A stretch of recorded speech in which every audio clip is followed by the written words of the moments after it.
Hi friends, నేను ఇప్పుడు prawns curry చేస్తున్నాను. హాఫ్ బాయిల్ చేసుకున్నాను ప్రాన్స్. కొంచెం సాల్ట్ పసుపు వేసుకొని ఈ పక్కన పెట్టుకొని ప్యాన్ పెట్టుకున్నాను. ఆయిల్ వేసుకొని పచ్చిమిర్చి, ఆనియన్స్ సన్నగా తరిగి పెట్టుకున్నవి, అని జీడిపప్పు మీ ఆప్షన్. ఈ ఆగనిద్దాం. ఆనియన్స్ వేగినాయి, పుదీనా, కరివేపాకు,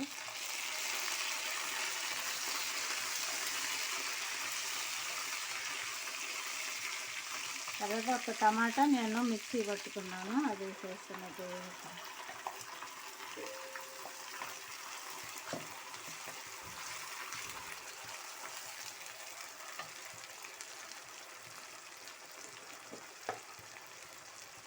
కొంచెం సాల్ట్ మగ్గనిద్దాము.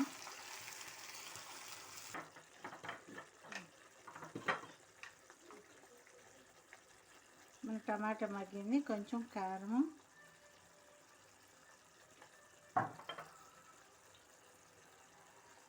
ధనియాల జీలకర్ర పౌడర్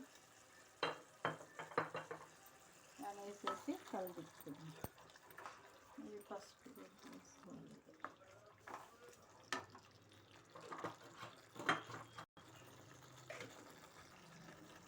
అల్లం వెల్లుల్లి పేస్ట్,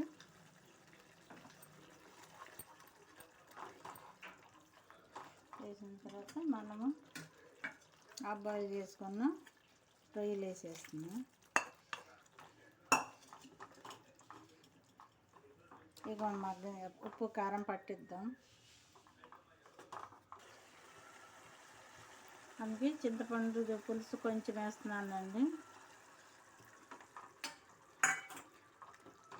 కర్రీ కాబట్టి ఇది మనం కొంచెం చింతపండు వేసుకుంటే బాగా టేస్ట్ బాగుంటుంది. కొంచెం ఒక 2 నిమిషాలు మగ్గనిద్దాము. మన కర్రీ రెడీ అయిందండి, ప్రాన్స్ కర్రీ. చివరిగా కొత్తిమీర వేసుకున్నాము. ఈరోజు సండే స్పెషల్, సంక్రాంతి స్పెషల్ అంటే ప్రాన్స్ కర్రీ, ఫిష్. ఇక ఈరోజు పండగకి వచ్చారు కదండి పిల్లలు. ఇక ఈరోజు వెళ్తారు, రేపు నుంచి స్కూళ్ళు ఉన్నాయి కదా, ఈరోజు బయలుదేరుతున్నారు. ఇంకా ఈరోజు ఫిష్ కర్రీ అన్న ప్రాన్స్ కర్రీ చేశాను. తినేసి 3 గంటల నుంచి బయలుదేరుతారు. పిల్లలు వచ్చి వెళ్తుంటే ఎంత ఆనందంగా ఉంటుందండి. వాళ్ళు అన్ని రోజులు బాగా ఆనందంగా ఉంటుంది. వాళ్ళు వెళ్ళిన తర్వాత ఇల్లంతా బోసిపోయినట్టు అయిపోతుందండి. పిల్లలు ఉంటే అదొక సందడండి ఇంట్లో. ఆ సందడి మీరు కూడా కోరుకోవాలని, మీరు కూడా ఉండాలని కోరుకుంటున్నాను.